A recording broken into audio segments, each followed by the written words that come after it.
Welcome back. How's this for a shocking number? 52 million African girls and young women are still missing the chance to go to school.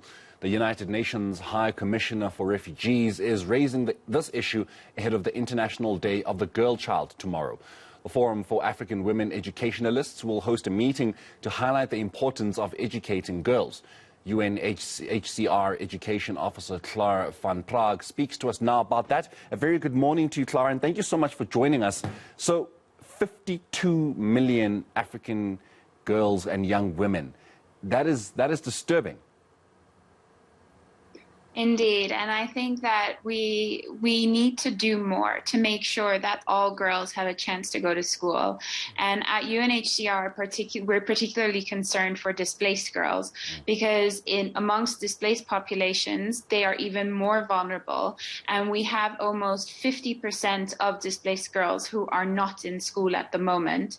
And so we are using this opportunity for the International Day of the Girl Child to really highlight some of these key challenges that girls are facing, but also how can we, as the humanitarian and development communities, bringing together national governments, partners, donors, private sector, what is our role in addressing this key problem and how can we work together to fix it? Are countries like South Africa, where the girl child is getting at least a decent education compared to other African countries, doing their part? Are developed African countries like South Africa, perhaps like Nigeria and Egypt, doing their part in ensuring that their counterparts are also getting the girl child educated? No, absolutely. And that's why we have a lot of forums within Africa that are brought together either by the African Union or some of the other organizations like the IGAD, who really have these discussions amongst African ministers to see what can we do to find a solution for this African problem. I think oftentimes we also tend to rely on the international community to come in and make the changes that we want to see.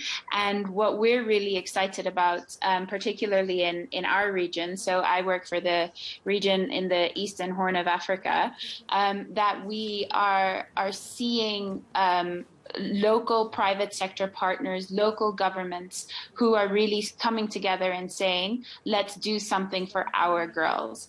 And particularly we see this also when it comes to post-primary and post-secondary education opportunities.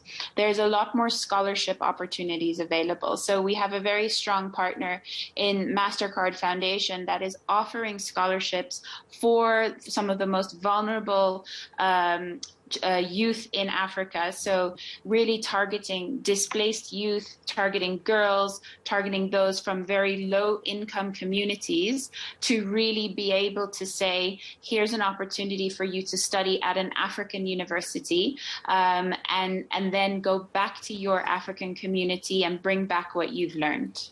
Clara, I know you mentioned displacement, which of course I would imagine is caused by civil war and such things, but how much is governments, refusing girl children the access to education, contributing to girl children not being educated? Well, it is a fundamental right for all children to have access to basic education.